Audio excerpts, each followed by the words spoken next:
ஒரு கோயிலுக்கு நம்ம போவோம், சுவாமி தரிசனம் செய்வோம், வணங்குவோம், வழிபடுவோம், நம்மளுடைய குறைகளை நிவர்த்தி செய்டா கடவுளே அப்படின்னு வேண்டிக்குவோம். இன்னும் பல பேர் அழுதபடியே பிரார்த்தனை செய்கிறவங்களும் இருக்காங்க.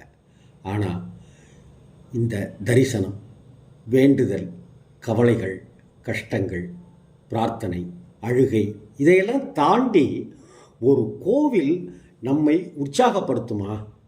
ஒரு கோவில் நம்மை அப்பா அப்படின்னு வியக்க வைக்குமா? மலைக்க செய்யுமா?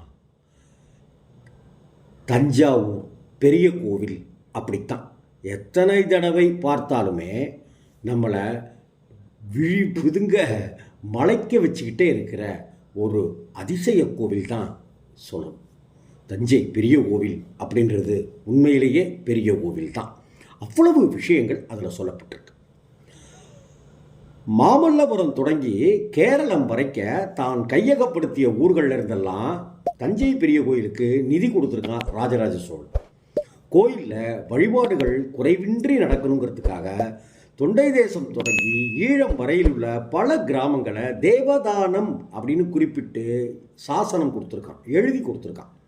ஒவ்வொரு ஊரும் 1,44,500 களம் நெல்மணிகளும் 2,800 கழஞ்சு தங்கமும் தஞ்சை பெருவுடையார் கோவிலுக்கு வழங்கணும் அப்படின்னு உத்தரவிட்டிருக்கிறான். பெருவுடையார், ஸ்ரீ பிரகநாயகி மற்றும் உள்ள தெய்வங்களுக்கு 39,925, அதாவது கிட்டத்தட்ட 179 180 கிலோ கழஞ்சி பொன் ஆபரணங்கள், 155க்கும் மேற்பட்ட வெள்ளி பாத்திரங்கள் அனைத்தையும் கொடையாக தந்தான் ராஜராஜ சோழன். குந்தவை நாச்சியார் 8,993, அதாவது 40.46 கிலோ கழஞ்சு பூஜை பாத்திரங்கள், 2,343 கழஞ்சு நகை ஆபரணங்களை குந்தவை நாச்சியார் தஞ்சை பெரிய கோவிலுக்கு வழங்கியிருக்காங்க. காஞ்சியம்பதியில் ராஜசிம்ம பல்லவனால் எழுப்பப்பட்ட கைலாசநாதர் கோவிலில் மனசை பறிகொடுத்தான் ராஜராஜ சோழன். கச்சிப்பேட்டு பெரிய தளி அப்படின்னு போற்றி மகிழ்ந்தான். இந்த ஆலயத்தினுடைய தாக்கத்தில் தான் தஞ்சை பெரிய கோவில் உருவாக்கியார். இதுதான் அது தாக்கம், இன்ஸ்பிரேஷன். இந்த கோவில் அமைந்துள்ள பகுதியை, தஞ்சை பெரிய கோவில் அமைந்துள்ள பகுதியை ராஜராஜீச்சரம் அப்படின்னு சொல்லியிருக்கான் ராஜராஜன். அடுத்து வந்த ராஜேந்திர சோழன் ஸ்ரீ ராஜராஜ ஈஸ்வர உடையார் அப்படின்னு குறிப்பிட்டிருக்காங்க. கல்வெட்டுக்கும் இருக்கு. நவீன உலகத்தினுடைய கட்டுமான முன்னேற்றங்கள், மாற்றங்கள் இப்படின்னு எத்தனையோ வந்துட்டாலும் கூட 1000 வருடங்களை கடந்தும் பிரம்மாண்டம் மாறாமல் அப்படியே இருக்குது பெரிய கோவில்.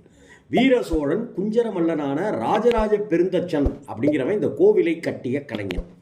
இவனுக்கு பக்கபலமாக மதுராந்தகனான நித்தி வினோத பெருந்தச்சன், இலத்தி சடையனான கண்டராதித்த பெருந்தச்சன் அப்படின்னு பக்கபலமாக இருந்திருக்காங்க. கோட்டை சுவர் வாயிலை அடுத்து உள்ள 5 அடுக்கு கோபுர வாயிலுக்கு கேரளாந்தகன் நுழைவு வாயில்னு பேர். அடுத்து 3 அடுக்குகள் கொண்ட ராஜராஜன் திருவாயில் இருக்கு. இதை தவிர தென்புறம் 2, வடபுறம் 2ன்னு 4 வாசல்கள் இருக்கு. சுவாமி கருவறையினுடைய விமானத்தை பெருசாகவும் கோவிலுடைய கோபுரத்தை சின்னதாகவும் அமைத்தான் ராஜராஜன். பெரிய கோயில் கோபுரத்தை விட பெருவுடையாருடைய விமானம் பிரம்மாண்டமானது. சுமார் 216 அடி உயரத்தோடு திகழ்கிற இந்த விமானம் ஆசியாவிலேயே மிகப்பெரிய விமானம் அப்படின்னு கொண்டாடப்படுகிறது. சிவபெருமான் சன்னதி கொண்டிருக்கிற அந்த விமானம் தட்சிண மேரு அப்படின்னு சொல்லப்படுது. பீடம் தொடங்கி கலசம் வரைக்கும் முழுவதும் கருங்கல் கொண்டு கட்டப்பட்டிருக்கு. ஒரே கல்லால் வடிவமைக்கப்பட்ட விமானம். இதன் நிழல் தரையில் விழாது அப்படின்னெல்லாம் சொல்கிறாங்க. ரெண்டுமே தப்பு. பல கற்கள் கொண்டு கூம்பு வடிவில் அமைக்கப்பட்டது தான் இந்த விமானம். அதே போல் இந்த கோவிலினுடைய விமானத்தினுடைய நிழலானது தரையில் விழும். தட்சிண மேரு அப்படின்னு அமைக்கிறதுக்கு சிவபெருமான் ஆசைப்பட்டார். சிவபெருமானை அப்படி கொண்டு வரணும் அப்படின்னு ராஜராஜ பெருவுடையார் ஆசைப்படுறார். ஏன்னா சிவபெருமான் மேலே மாறா காதல் கொண்டிருக்கார்.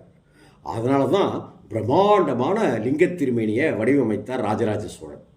13 அடி உயரத்தில் கம்பீரமாக காட்சி தருகிற அந்த பெருவுடையார் பார்க்கவே பிரமிப்பாக இருக்கும். தஞ்சை பெரிய கோவிலுக்கு எத்தனை தடவை போனாலும் ஒவ்வொரு தடவையும் நமக்கு சிலிர்ப்பு நிச்சயம் என்பது உறுதி என்கிறார்கள் சிவ பக்தர்கள், கல்வெட்டு ஆய்வாளர்கள்.